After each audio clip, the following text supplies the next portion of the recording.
কবে যে তোমার একটা চাকরি হবে? কপালে যেদিন লেখা আছে সেদিন। তোমার কপালে আমি লেখা আছি তো। যিনি লেখেন তিনি জানেন। আম্মা প্রতিদিন বিয়ের কথা বলে, দুদিন পর পর বিয়ে প্রস্তাব আসতেছে। হাসবা না। একজন বেকার প্রেমিকের চাকরি হওয়ার সম্ভাবনা যত কমতে থাকে, তার প্রেমিকার বিয়ে হওয়ার সম্ভাবনা তত বাড়তে থাকে। সকাল দুপুর রাতে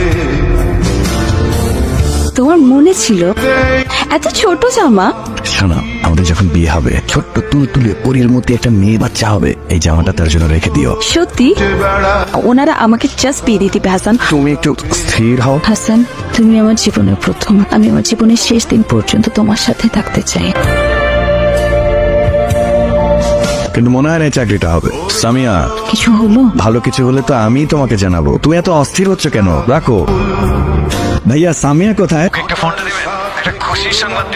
আমারও তো তোমাকে একটা খুশির খবর দেওয়ার আছে। আজ সন্ধ্যায় সামিয়ার বিয়ে হয়ে গেছে। তোর কারণে ভুললাম আমি। কি অবস্থা তোমার? সব ঠিকঠাক? চলছে।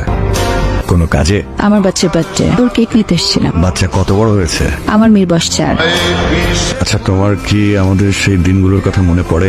মেয়েদের অতীত থাকতে নেই, মেয়েদের থাকে বর্তমান আর ভবিষ্যৎ। তার বিয়ের পর মেয়েদের সংসারটাই বর্তমান, সংসারটাই ভবিষ্যৎ। সেই সংসারে আমারও তো থাকার কথা ছিল সামিয়া।